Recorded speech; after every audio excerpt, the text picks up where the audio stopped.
Nicolas Soto.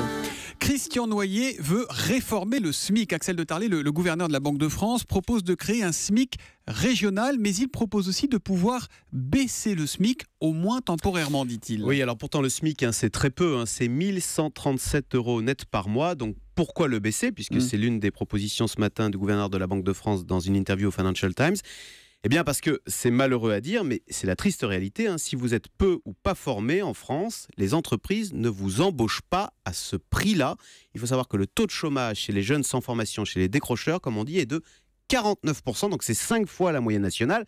Et d'ailleurs, on le constate tous, par exemple sur les autoroutes, on va préférer mettre des automates. Donc l'une des pistes pour recréer de l'emploi pour cette population spécifique sans qualification, c'est effectivement de baisser, ce serait de baisser le niveau du SMIC. C'est d'ailleurs ce qu'ont fait les Allemands avec les mini-jobs qui sont payés 450 € par mois. Attention Axel, le résultat c'est qu'il y a près de 20% de travailleurs pauvres en Allemagne. Alors c'est vrai, et c'est pour ça que le sujet est compliqué. Alors c'est pour ça qu'on peut être subtil dans cette idée de baisser le SMIC. Christian Noyer propose, vous l'avez dit, par exemple de créer un SMIC régional. Il serait un peu plus élevé à Paris et dans les grandes villes, mais moins élevé ailleurs. D'ailleurs, vous remarquez qu'Emmanuel Macron en a parlé hier dans l'émission des Paroles et des Actes. Il a parlé de ce SMIC régional en notant que le coût de la vie n'était pas le même si vous viviez à Mende en Lozère qu'en région parisienne. D'ailleurs, il faut savoir que ça existait. Jusqu'en 1968, le SMIC était différent selon les régions. Et puis l'autre piste, alors effectivement, consiste à baisser. Alors non pas tant le SMIC lui-même, mais le coût du SMIC, donc ce que paye l'entreprise.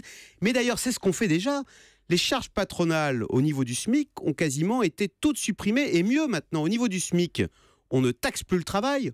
On le subventionne, c'est le principe de la prime d'activité. Donc c'est l'État qui paierait une partie du SMIC. Exact. Voilà, l'État vous donne un complément de salaire si vous travaillez au SMIC.